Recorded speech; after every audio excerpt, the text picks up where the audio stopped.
Dieu, viens à mon aide. Seigneur, à notre secours. Gloire au Père et au Fils et au Saint-Esprit, au Dieu qui est, qui était et qui vient, pour les siècles des siècles. Amen.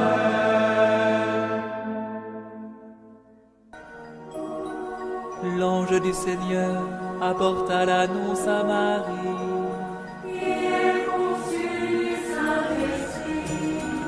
Voici la servante du Seigneur. Qu'il me soit fait selon ta parole. Et le Verbe s'est fait chair. Et il a habité parmi nous. Je vous salue, Marie, comblée de grâce. Le Seigneur est avec vous. Vous êtes bénie entre toutes les femmes. Et Jésus, votre enfant, est béni. Sainte Marie, Mère de Dieu, priez pour nous, pauvres pécheurs, maintenant et à l'heure de notre mort. Amen, Amen, Alléluia. Priez pour nous, Sainte Mère de Dieu. Afin que nous soyons rendus dignes des promesses du Christ. Prions. Que ta grâce, Seigneur notre Père, se répande en nos cœurs. Par le message de l'ange, tu nous as fait connaître l'incarnation de ton Fils bien-aimé. Conduis-nous par sa passion et par sa croix, jusqu'à la gloire de la résurrection. Par Jésus, le Christ, notre Seigneur.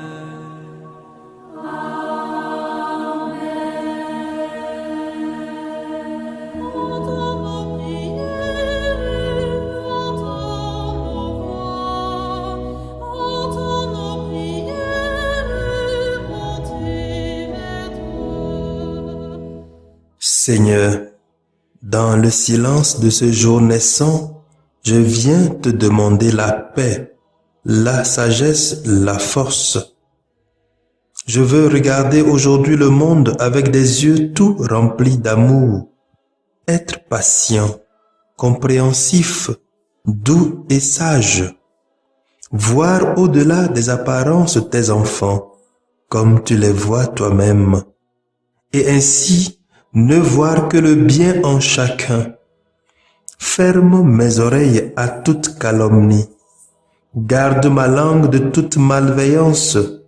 Que seules les pensées qui bénissent demeurent en mon esprit. Que je sois si bienveillant et si joyeux, que tous ceux qui m'approchent sentent ta présence. Revêts-moi de ta beauté, Seigneur, pour qu'au long de ce jour, je te révèle. Amen.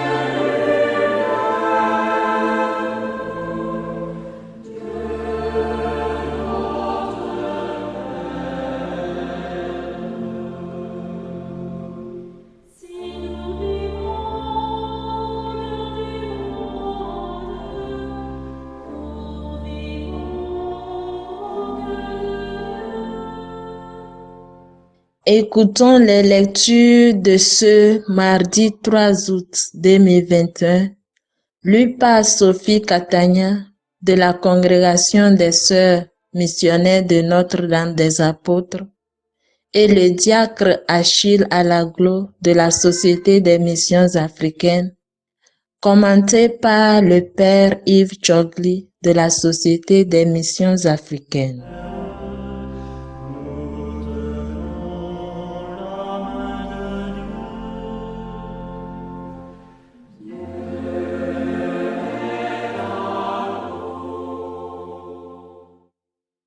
Lecture du livre des Nombres, au chapitre 12, versets 1 à 13.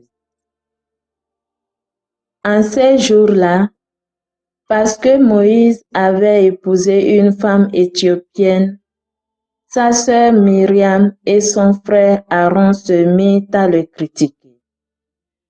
Ils disaient, « Le Seigneur parle-t-il uniquement par Moïse? Ne parle-t-il pas aussi par nous? » Le Seigneur entendit. Or, Moïse était très humble, l'homme le plus humble que la terre ait porté. Soudain, le Seigneur dit à Moïse, à Aaron et à Myriam, « Sortez tous les trois pour aller à la tente de la rencontre. » Ils sortirent tous les trois. Le Seigneur descendit dans la colonne de nuée et s'arrêta à l'entrée de la tente. Il appela Aaron et Myriam. Tous deux s'avancèrent et il leur dit, « Écoutez bien mes paroles. Quand il y a parmi vous un prophète du Seigneur, je me fais connaître à lui dans une vision, je lui parle dans un songe. Il n'en est pas ainsi pour mon serviteur Moïse, lui qui, dans toute ma maison, est digne de confiance. C'est de vive voix que je lui parle, dans une vision claire, et non pas en énigme. Ce qu'il regarde, c'est la forme même du Seigneur. Pourquoi avez-vous osé critiquer mon serviteur Moïse? La colère du Seigneur s'enflamma contre eux, puis il s'en alla. La nuée s'éloigna de la tente, et voici. Myriam était couverte d'une lèpre blanche comme de la neige. Aaron se tourna vers elle, et voici qu'elle était lépreuse. Il dit alors à Moïse, « Je t'en supplie, mon Seigneur, ne fais pas retomber sur nous ce péché que nous avons eu la folie de commettre. Que Myriam ne soit pas comme l'enfant mort-né, dont la chair est à demi rongée lorsqu'il sort du sein de sa mère. » Moïse cria vers le Seigneur, « Dieu, je t'en prie, guéris-la. » Parole du Seigneur. Nous rendons grâce à Dieu.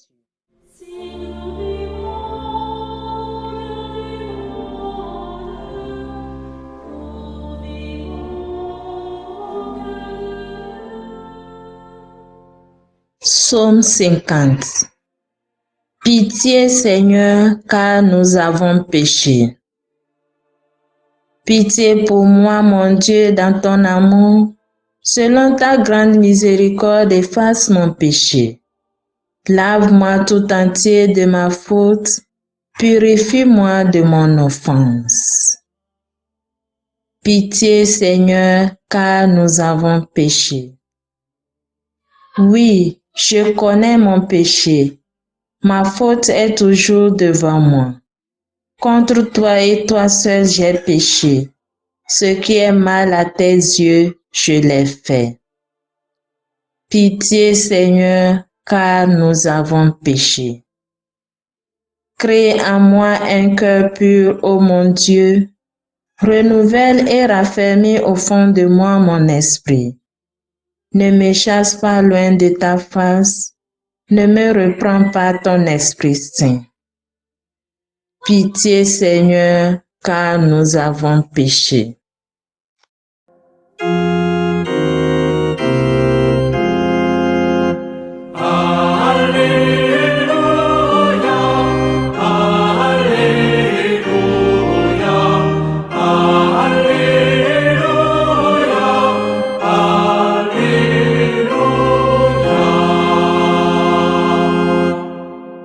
Rabbi, c'est toi le Fils de Dieu, c'est toi le roi d'Israël.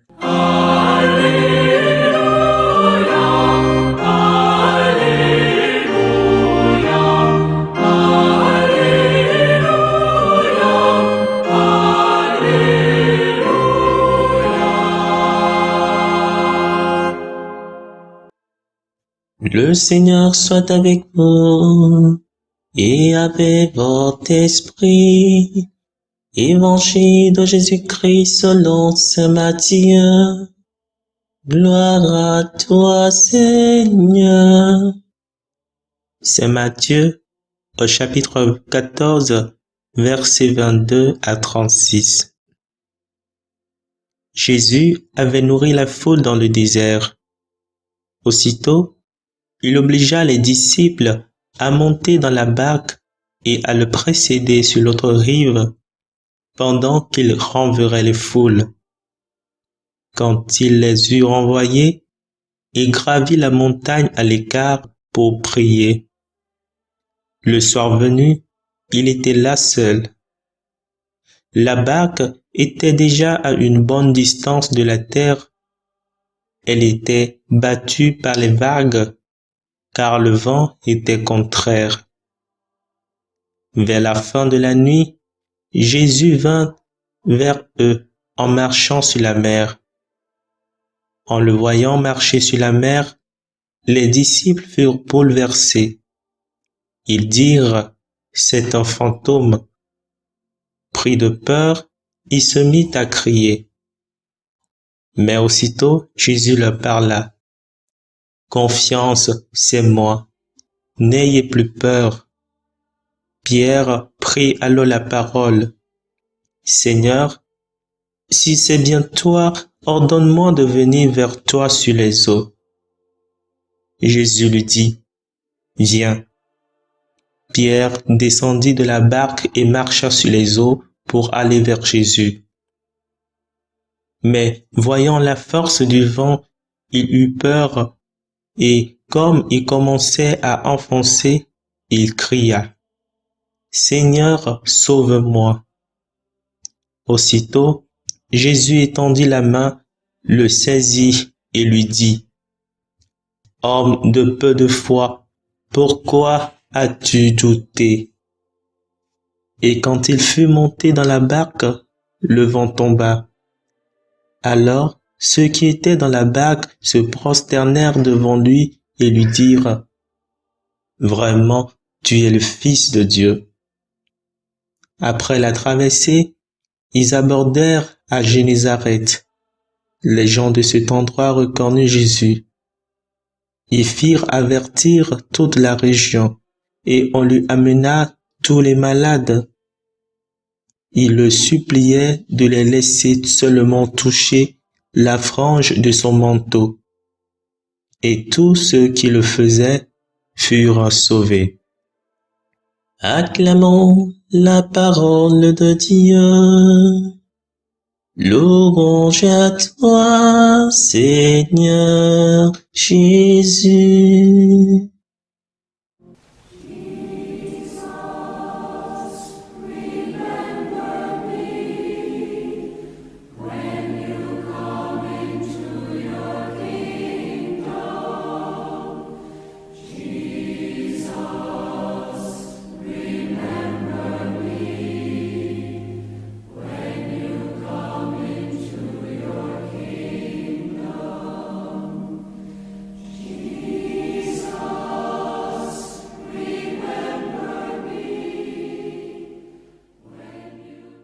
Matthieu 14, versets 22 à 36. Seigneur, ordonne-moi de venir vers toi sur les eaux. Dans l'évangile de Matthieu, après la multiplication des pains, Jésus envoie les disciples sur l'autre rive et fait quelque chose d'habitude, prier. C'est notre première leçon d'aujourd'hui, prier, prier et prier sans cesse. Jésus lui-même nous dit, restez éveillés, car nous ne connaissons pas ni l'heure, ni la seconde que le Fils de l'homme viendra. Toute la vie de notre Seigneur est bâtie autour de la prière. Si nous passons de revue les évangiles, nous verrons qu'avant, durant et après ces missions, Jésus est constamment en train de prier. Ceci parce qu'il doit être en communion avec Dieu le Père pour pouvoir faire sa volonté, mais aussi pour trouver la force de surmonter la tentation, aux difficultés comme sur la montagne de Gethsemane avant son arrestation et sa passion dans Matthieu 26, versets 30, 36 à 46. Au verset 41, nous lisons « Veillez et priez sans cesse pour ne pas céder à la tentation. En effet, l'esprit est plein de bonne volonté, mais la chair est faible. » Mes frères et sœurs en Christ, utilisons toujours cette âme puissante qu'est la prière. Nous rencontrons Dieu dans la prière et par la prière, nous nous préparons à le rencontrer face à face. Oui, c'est l'élévation de l'âme vers Dieu pour lui exprimer son adoration, ses remerciements ou actions de grâce. La préface commune numéro 4 de la prière charistique dit « Tu n'as pas besoin de notre louange, et pourtant c'est toi qui nous inspires de te rendre grâce. Nos chants n'ajoutent rien à ce que tu es, mais nous rapportent de toi par le Christ notre Seigneur. Et ce rapprochement est bénéfique pour chacun de nous et pour l'humanité. Ainsi nous trouvons aussi la force pour la vie quotidienne. Certains d'entre nous diront « Je n'arrive pas à prier » ou « Je ne sais pas prier ». L'essentiel est d'oser, de maintenir la cadence, de commencer et surtout de tenir. L'Esprit Saint nous dira quoi faire. La deuxième leçon est de faire toujours confiance en Dieu. Nous ne serons pas fatigués de s'encourager sur ce sujet tant que nous sommes en pèlerinage sur cette terre, car la route est très longue et épuisante. D'abord, les apôtres qui ont vécu avec Jésus pendant plusieurs années, mais ne le connaissent pas toujours très bien. Et là, quand ils l'ont vu marcher sur la mer, ils le prennent pour un fantôme. Même si Jésus leur confirme qu'il est celui qui vient et leur rassure en disant « Confiance, c'est bien moi, n'ayez plus peur », la reconnaissance n'est pas parfaite. Alors Pierre, voulant être très sûr, demande de marcher comme Jésus, ce qu'il a bien commencé à faire, mais le doute l'a fait sombrer.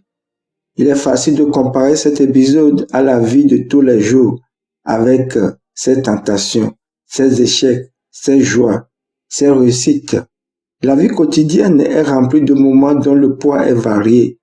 Ils se succèdent, mais par chance, le poids n'est pas toujours le même. Il y a des jours de doute ou de crise, des jours de fatigue, des jours de solitude et aussi des jours de joie, de bonheur. Dans tout, marchons avec le Christ. Qu'au fond de nos cœurs, nous puissions écouter ce petit murmure. Ne crains pas, je suis avec toi. Ne sois pas troublé, je suis ton Dieu. Je t'affermis, oui, je t'aide et je te soutiens de ma main victorieuse. Isaïe 41, verset 10. Que le Seigneur nous bénisse et nous accorde une belle journée. Amen.